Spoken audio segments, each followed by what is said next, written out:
Welcome to Shareholder Primacy from Free Float Media, a podcast about activist investing, securities law, and all the ways the financial and legal worlds intersect and collide in real life. Hi, Ann. Hope you're doing well. We're back, Ann and me. Ann Lipton is a law professor at the University of Colorado who teaches and researches securities and business law. She holds up the legal end of the podcast.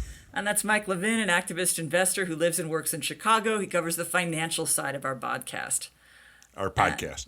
And I guess it's my turn again to remind everyone that if you want to contact us with comments or questions or requests for topics, you can reach us at our email address, shareholderprimacy@freefloat.llc. Excellent. So, Ann. Yes.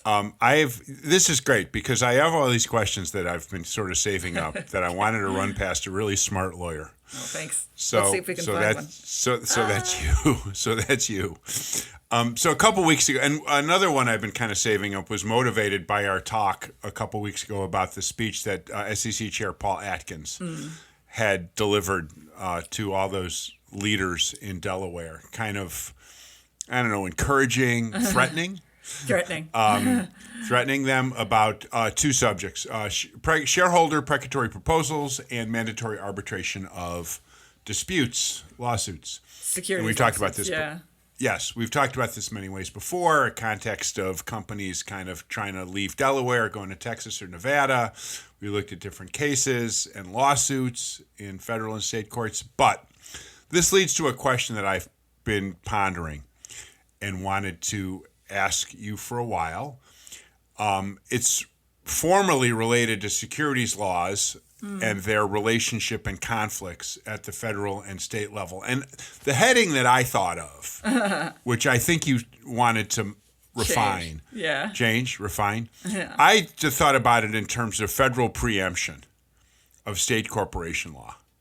So I was kind of wondering as all this stuff unfolded, both Atkins' speech, but also earlier stuff like when Delaware passed SB 21 and when Delaware passed, I can't remember the law the year before for 313 for shareholder agreements, Right, yes. I kept wondering, is there going to be an opportunity for the federal government to just kind of step in?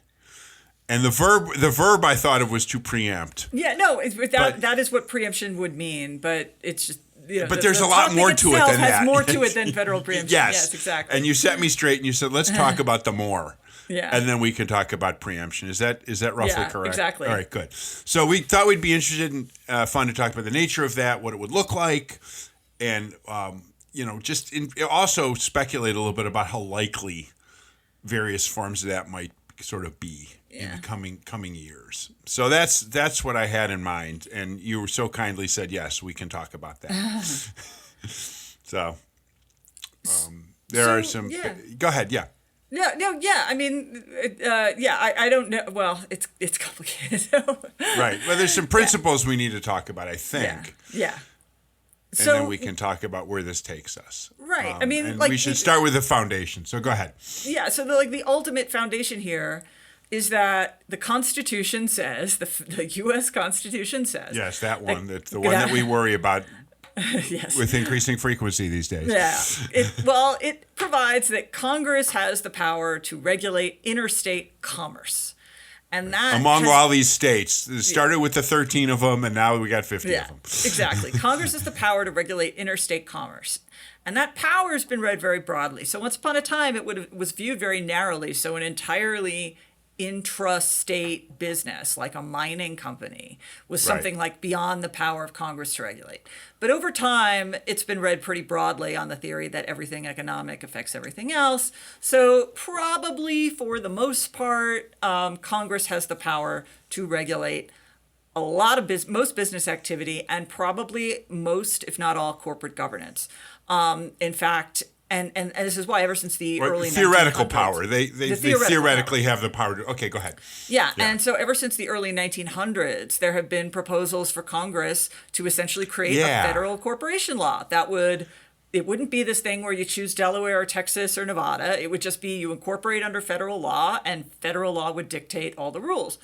And the preemption principle is simply if Congress passes a law on a subject that conflicts with a state law on the subject, Congress's law controls. That's preemption. Right, and that goes well beyond business too. Yeah, that goes for I mean, there's like that's law. Yeah, that's just law. Okay. There are Yeah, all right, okay, kinds of good. questions about what does it mean to conflict and all of that, but that's the basic principle, Yes. the supremacy clause, that if there's a conflict, Congress wins.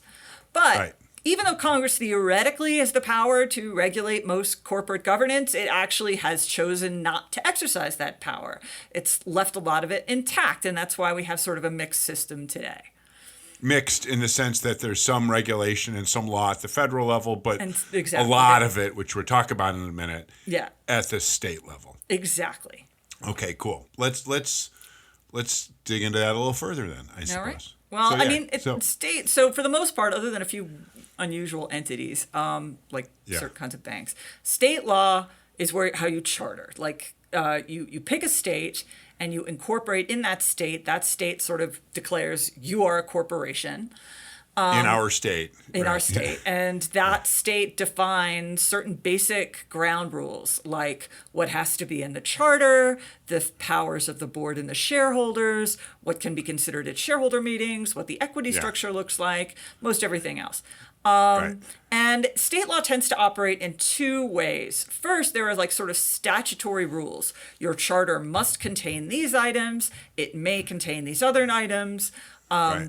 This is the procedure by which you merge, these statutory rules. But then on top of that, as we talk about a lot here, the board has fiduciary obligations, and sometimes Right. controlling stockholders have fiduciary obligations, and officers have these fiduciary obligations of care and loyalty that goes beyond what the statute, sort of like the minimal sort of powers and requirements of the statute, that essentially dictates how boards and officers and so forth are supposed to exercise their discretion within the powers conferred by the statute. And those Right. fiduciary obligations are very contextual. They're like what is demanded of loyalty or care may depend on any particular specifics of a scenario.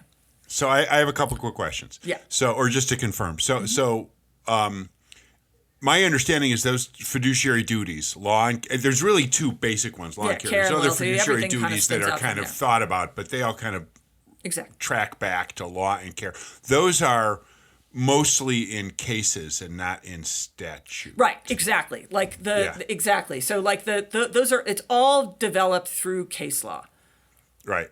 All right, cool. So if you want to learn about those, You have to read the cases. the nature of some fiduciary duty that somebody says, I have a duty to run advance notice bylaw terms, which I want to ask you about in another Oh yeah, no, podcast. all that's in case law. Now I mean, have to go. now- I have to go read a bunch of cases to understand. There's no statute. There's no Exactly. DGCL There's no- number to go find.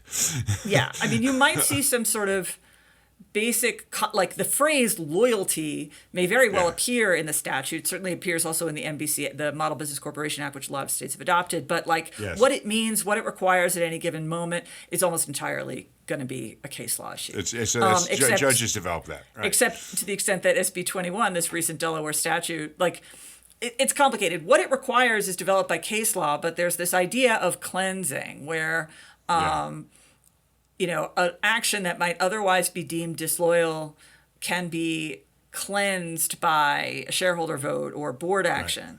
And that Right. was entirely common law in Delaware until SB 21. Until Now they it's started now writing it's some statute. law, some statutory law. But Exactly. okay. And other states might have a statutory Okay. set forth. All right. set So, forth so in the before statute we as well. talk about the federal end of this, it's worth noting, and I think we're going to hit this up a little later, there's 50 such states that all have different corporation laws. Mm-hmm. Yeah, but a lot of them Delaware, of course, is the biggie. Yeah, but they all because, but a lot of states also it'll be the same because a lot of them will have adopted the Model Business Corporation Act or a Right. variation of it. Right.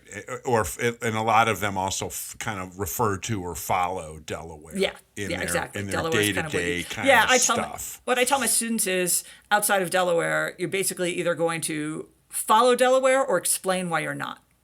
Like Oh, those interesting. are your options. Okay, so that's your choice. Yeah. All right, cool. So that's this kind of foundation. This in terms of the question I was starting to ask, what we just described would be what may get preempted. Well, it could That's theoretically, conceivably. But we'll get to that. Okay, great. But so and the preemptor would be, I suppose, federal, out of some sort of federal Yeah, law. it would have to be. So what does but, that look I mean, like? yeah, but I'm not sure. I mean, it's complicated. So when we talk about federal law, so usually when we talk about corporate law and feds, we're talking about the Securities Regulation, the Securities Act, Right, and the yeah. Exchange Act. And the usual thing to say is that these acts deal with disclosure. They require disclosure to investors. But I would also say that increasingly aspects of federal law intrude on what we call corporate governance. Yes. So Okay, even though keep going.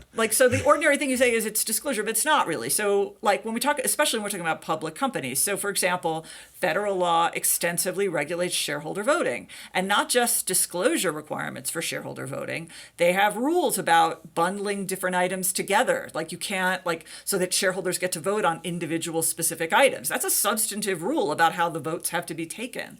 Right. There Which are you normally would, based on what we talk about, normally you'd find that at the state level, based on what you would talk about. Right, but there aren't, Yeah, as right. far as I know, I'm unaware of any specific state level rule that says you can't, that has anything about structuring votes so that you have to vote in bundles. Or bundling meaning, Sure. like Yeah, here are right, these right. two items, you vote for them both together or neither, but you can't go one or the other, take Okay. one and not the other. I'm unaware of any state rules on that. But that's purely federal. Now, part of the reason it's purely federal, I think, is because it's been federal since 1934. And so, Right. some of the reason that the federal, there isn't state law in some of this space is almost certainly because the federal government has been regulating for so long, there was just no chance for states to step in. States, if they weren't going to bother even. Exactly. At that point. So there are the federal proxy rules, the tender offers. There's lots of regulation of tender offers, and again, not just disclosure obligations, but also rules like you have to hold the tender offer for 20 days, or you Right. have to make it possible you have to accept over subscriptions on a pro rata basis. So. Once again, I'd call that corporate governance, but it's it's a federal law. It's And regulated by a federal law. Yeah, and it's and usually by the agency that Yeah. that federal law empowers. Exactly, and usually this is for public for public federal law Right. operates tends to, when it does governance rules, it tends to operate on either publicly traded companies or only listed companies. So there are a lot of places where federal law adds some basic minimal requirements for corporate governance in Yeah. listed companies, like the stock exchanges are required by statute to set certain rules for independent boards, independent audit sure. committees. Audit committees Right. have to have certain powers. They have to have procedures like taking whistleblower complaints. They have to interface Right, or directly with the how auditor. their auditors independent. Exactly. Right, They have to, okay. and compensation committees have to be independent. And shareholders get non-binding votes on executive compensation. That's federal say on pay. Corporations Right. aren't allowed to make loans to executive officers. So all of this is corporate governance regulation, but it's federal. It's not based on the law of the state of incorporation. Right. And then, Okay. So, and we've talked. yeah, go ahead. No, and one thing we've talked about this before a while ago is that some federal disclosure requirements, and I'm making air quotes, disclosure requirements, are really I more can like see. a Those are good. Yeah, right. they're not really disclosure requirements. They're like a backdoor to substantive regulation. I like to use the cybersecurity rules as an example. Boards have to make detailed disclosures of how they're managing cybersecurity risk.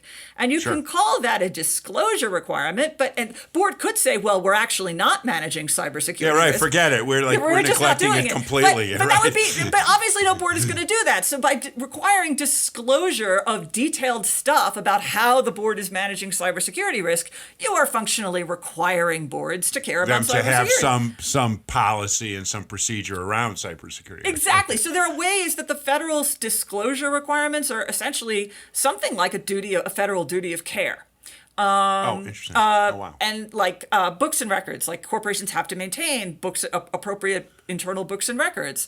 Now it's tied to disclosure because you can't accurately disclose if you don't have accurate books and records. But by requiring books and records directly, what you're requiring is proper care be taken within the corporation. Right. And then Sure. the final thing I'd say on this, and this is probably way further than you wanted to go. No, this is good. This is great. Outside of what we're we think- laying a groundwork for Yeah, answering my exactly. question. So outside of what we think of as corporate law, when we get to other areas like financial regulation or environmental regulation or health regulation, Sure. there are a lot of requirements that firms set up governance structures. They have to have a compliance officer. They have to use certain procedures when taking action. They have to document those procedures. And that starts to look like corporate governance regulation in the sense that it's regulating the procedures within the corporation that it has to follow to comply with, duties under health law or environmental law. Sure. Sean Griffith at Fordham and I have to do the shout out, wrote a great paper on how all this compliance regulation is really regulation of corporate governance at the federal Corporate level. governance, corporate behavior, right? Huh. So, all right. So the next logical question is that's kind of the,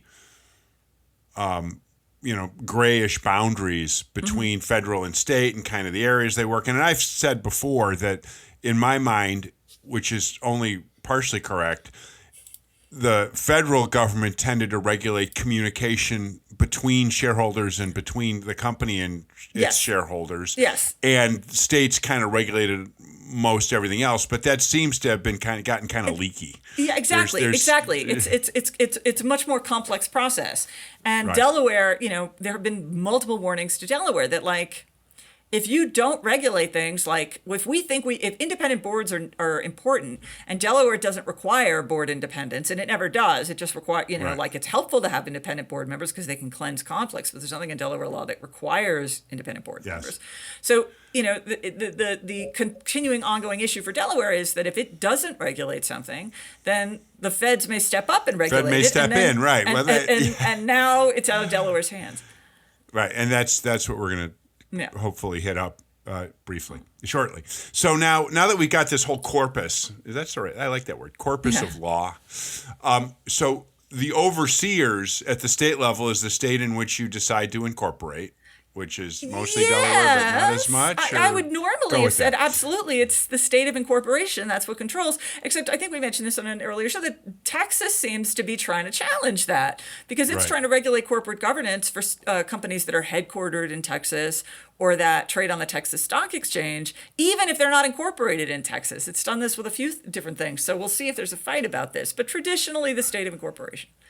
Right, and then at the federal level, the principal way this stuff gets enforced is basically our old friend, the SEC. The SEC. And if it's willful evasions of the law, it can be criminal, and that would be the Justice Department. And they tend to, I don't know if they collaborate, but they kind of know what each is up Yeah, to. they know. Yeah, I and so suppose. usually the SEC sort of if they have, often they'll pursue the same case, like an insider trading case. So the SEC sure. will step back, wait for the criminal prosecution, and then they'll step up. Right, so that would be, but that's really yeah. bad, as you say, criminal stuff. And then there's also a role for the exchanges. Right. Well, the exchanges operate under SEC oversight, and a lot of also what they do, Congress has mandated. So Congress is the reason the exchanges have all these independence requirements is because Congress required that the exchanges adopt independence requirements.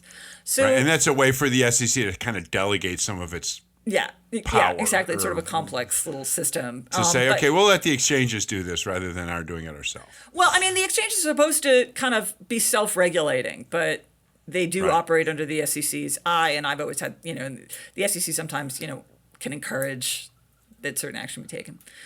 But the SEC, I mean, it's really important is that the SEC can only exercise powers that are authorized by Congress. So if Congress, say, passes a statute that prohibits fraud, the SEC Yes. can administer that statute, but it can't turn that statute into a negligence statute. There are limits. Congress has given the SEC a fairly free hand, but at the end of the day, the SEC can't go further than the outer limits of what Congress has authorized it to do. And that's going to become important, I think, really just important. based on your saying it to my question. It's which we going to will- be very important. Okay, perfect. All right, so that's who does what, and how do they then handle the inevitable disputes that come between a shareholder and a company or between shareholders or something like that? At the state level, my sense is that people just sue each other. Yes. Right? So at state law, all of the corporate governance standards of state law are almost entirely enforced by private actions, disputes among the players, maybe, essentially shareholders and corporate managers, directors, officers, and so forth. So somebody sues somebody else within the corporate form, and the state enforces the requirements of the requirements of its law. The only time you have like governmental getting involved, like governmental entity, like the state attorney general perhaps getting involved, and this is a really minimal space, is so there's this very old-timey concept known as quo warranto.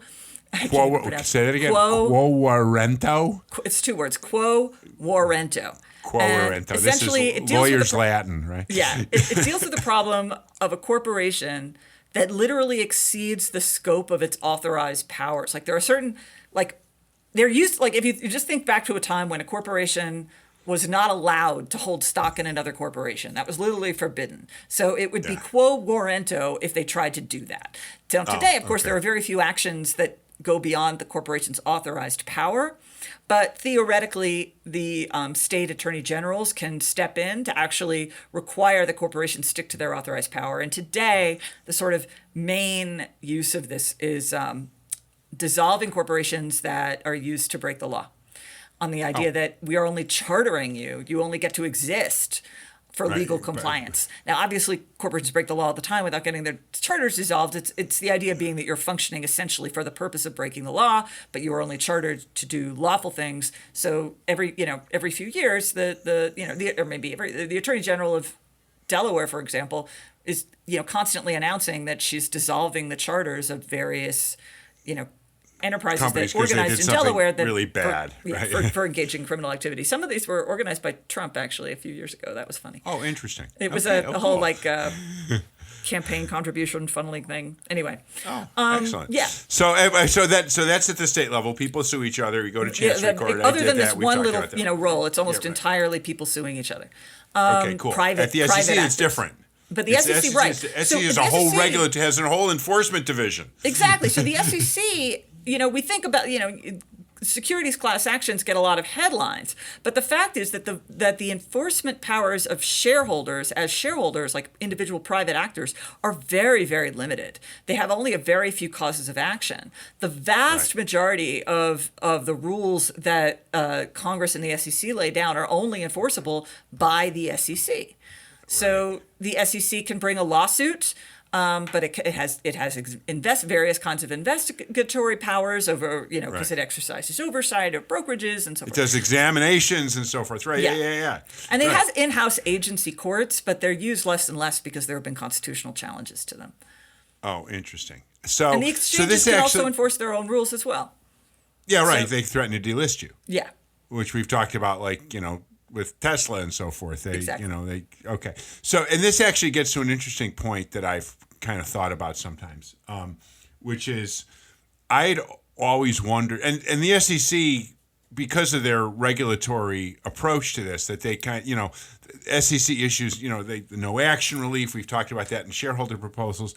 I've always said the Delaware Chancery should have a no action process where if you have some sort of problem, like with an advance notice bylaw or something, you should be able to just go to some sort of magistrate. They actually do have a procedure. And see, I didn't know you were going to ask that because I've looked it up and researched it. Now I can't research it on the fly. But they do have a procedure. Actually, a lot of states have a procedure where you can certify questions to the court and it can choose to decide them. Like, is this okay?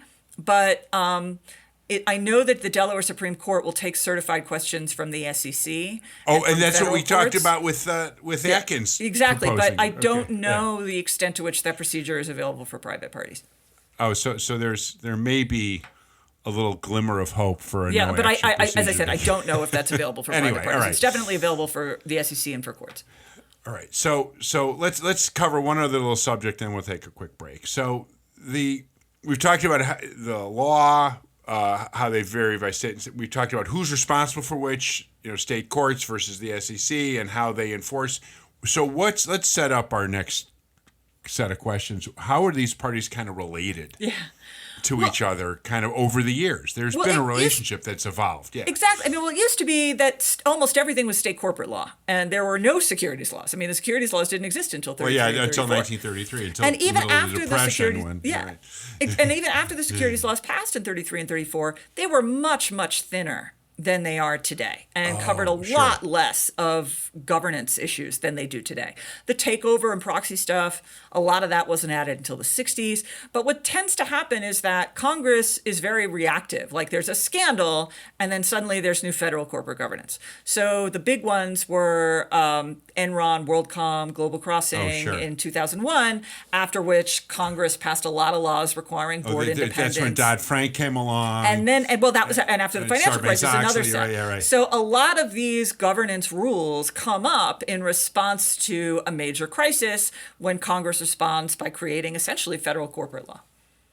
Oh, okay. So there has been this kind of, I'm not going to say preemption because we're going to talk about that a lot. Yeah, because but there's been sort of this expansion where maybe as business evolved, and there was this kind of white space that the SEC or that the federal that was expanded at the federal level, where the SEC kind of got this mandate from Congress to further look at different kinds of disclosures or something like that. Yeah, exactly. Yeah, so a lot of these things happened, and so the reason I'm uncomfortable with saying that's just preemption, I mean, it does, and it is preemptive in the sense that states couldn't contradict it, but Congress is often in these cases acting in a space where the states haven't acted, so it's not like it's actually.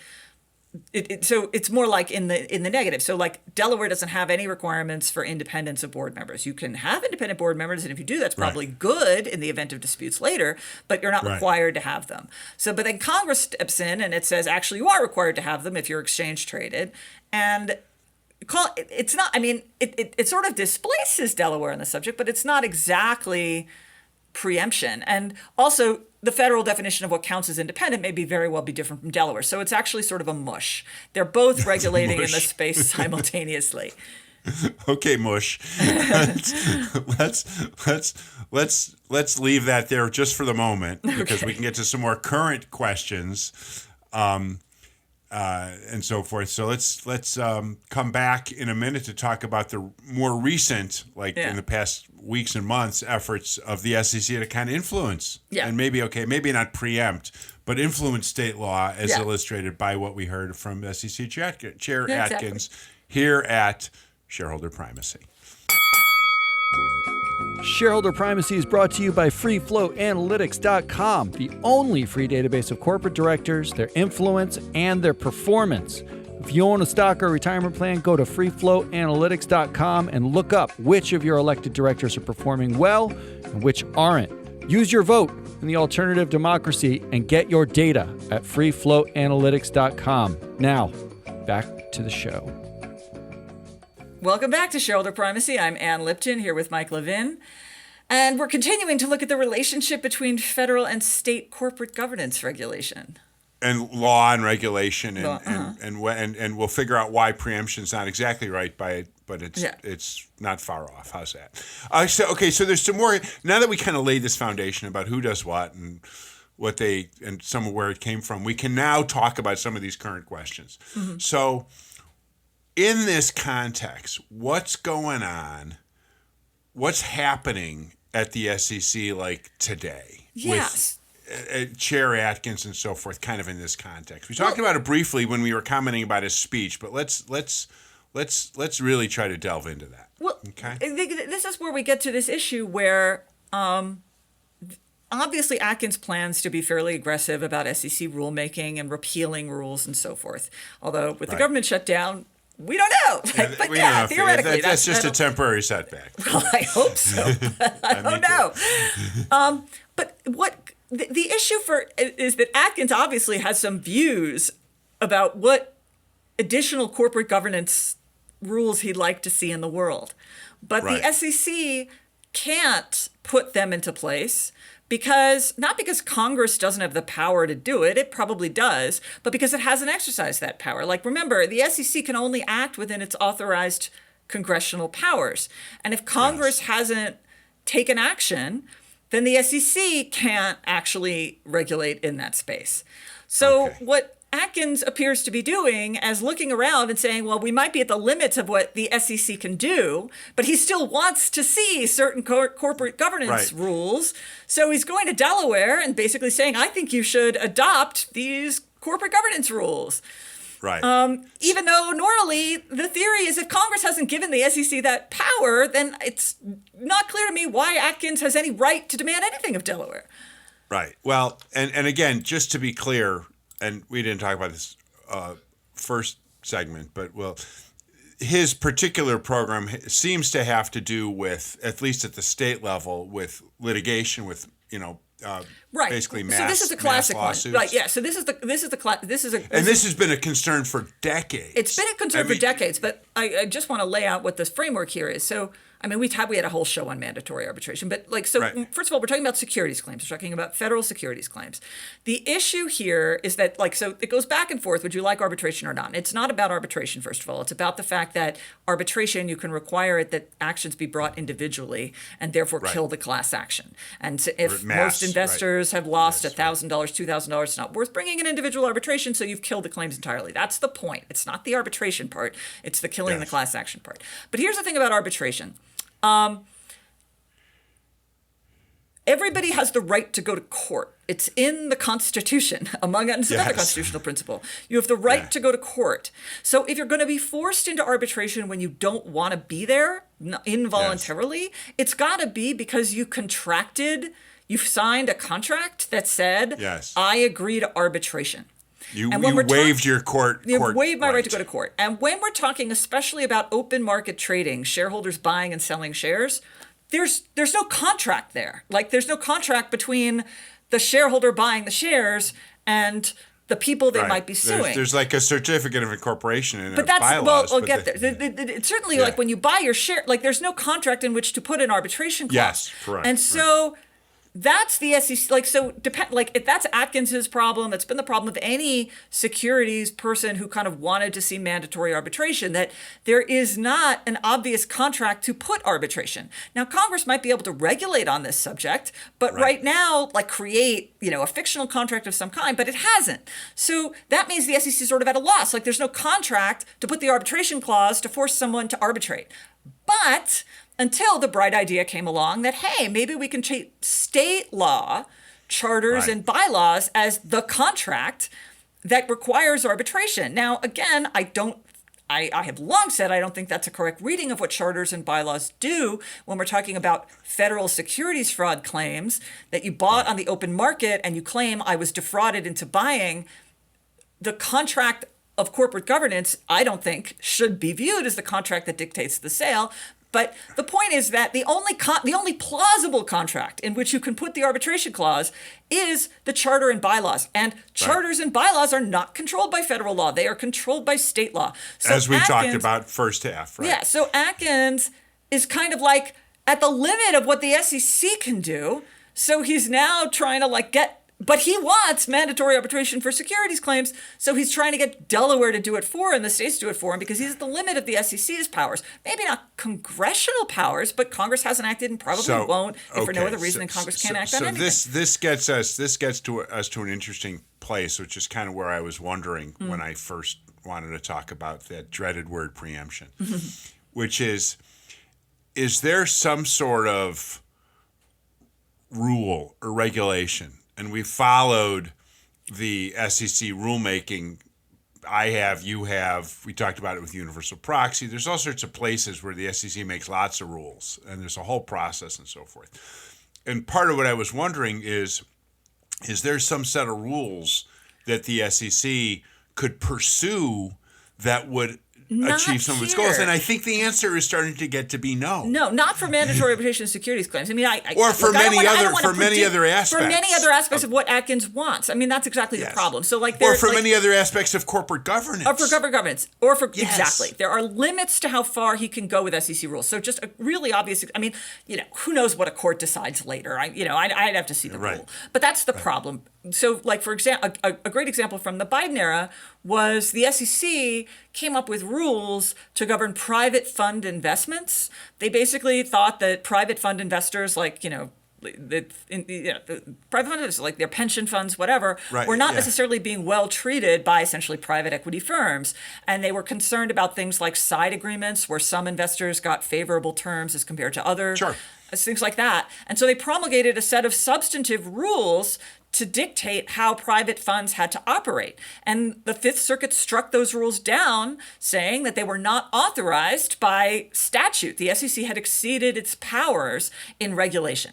And so there are limits to how far the SEC can go if Congress doesn't act. And of course, we all know what the problems are with Congress act. That was my next question, which is that the SEC writes rules pursuant to laws that pursuant to statutories that Congress has passed.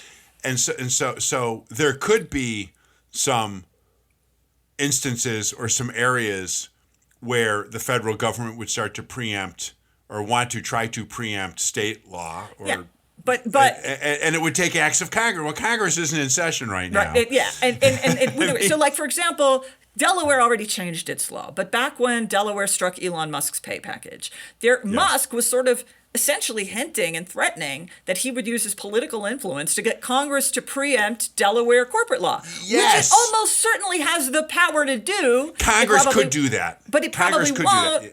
If for no other, well, now Delaware already changed its law. You don't need to. Although, but that was something that was it. If it was, I don't know if it was seriously on the table. I don't know that Musk has that much influence, and there's a filibuster and so forth. But that's the kind of thing Congress could do if it felt that the states were going too far in policing corporate behavior. Right now, they tended to go sort of the opposite route. When they think Delaware is too lax, you can call it preemption, but it creates these other rules for exchange listed companies, things like that.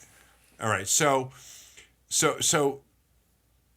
that's the path. Mm-hmm. If some enterprising and energetic person at the federal level, could be Atkins, could be someone at the White House, they would very likely take acts of Congress to start doing this. Yeah, but chance of that happening is not high. Yeah, but it's just that happening is not high, and what obviously the agenda right now is pretty deregulatory. So any efforts coming from the SEC or not would would be in a situation if they thought the states were being too strict. Right.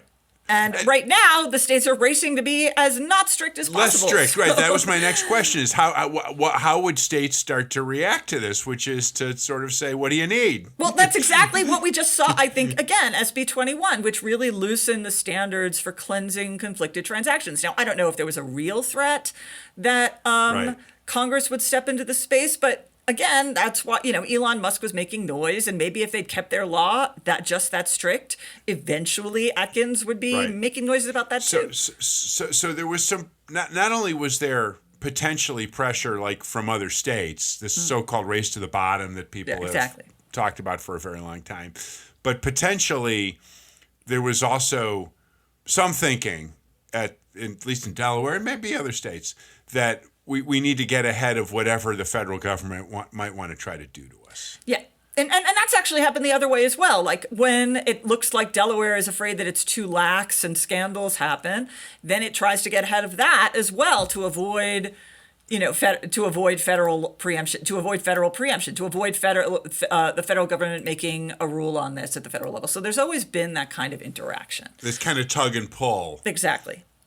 Between the states, but now we have a much more robust understanding of where that comes from. But I'll add, another thing, though, is that the vast majority of congressional regulation of corporate governance is for public companies, listed companies. And increasingly, of course... Which is all I usually care about. So. Because you're right, exactly. But increasingly, of course, companies are staying private, which they can do because federal securities law allows it.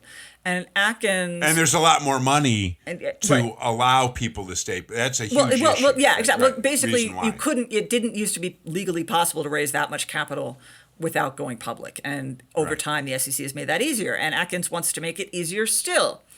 Right. And since most of the federal corporate regulation is for public companies, that's an area where lax state regulation could have bite. I mean, over time, let retail investors invest more in private companies. I mean, I think that's sort of a weird thing to say because if retail is investing, it's not private anymore, but whatever. Let retail investors invest more in private companies. Well, these are not companies that are subject to any of the federal corporate governance standards. No. So you have a few scandals, and that's going to be state law dictating what the hell happens. Oh, interesting. Oh, okay. Oh, huh. So I think we have started to get the answer to the last question that would be on my mind about this, which is what's the chances of some sort of more federal incursion Yeah. here? But again, there's two. By incursion, we mean two things. The first that I kind of thought of is, what kind of laws and regulations and so forth. But there's this whole idea, which really opened my eyes to this, that the federal government can incur on state corporate oversight of corporations just by making speeches at the Weinberg Center. The threat. So I, would not at all be surprised if Delaware sort of responds to that somewhat heavy-handed request.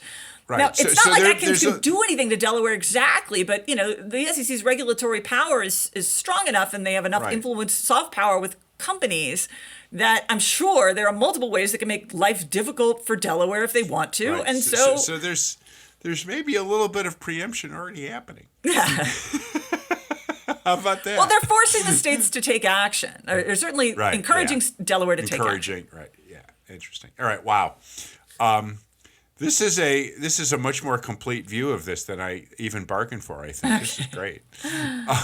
This is wonderful. You're the idea that I can now bounce all these random questions off of an expert is really, really convenient for me. I hope you don't mind. So we can do more of that at some later point, but we'll find some other subjects that interest people too. How's that? Okay. All right, cool. We're going to wrap up then. We will return next week with more and different and interesting stuff. But in the meantime, this is Shareholder Primacy, hosted by Ann Lipton and me, Mike Levin. I'm an independent activist investor and advisor to investors about their activist situations. Ann is professor of law and Lawrence W. Demuth, chair of business law at the University of Colorado Law School. You can find me, Mike, at theactivistinvestor.com and Ann at law.colorado.edu. Our podcast is produced and distributed by the good people at Free Float Media. Thanks for listening. We will talk again very soon.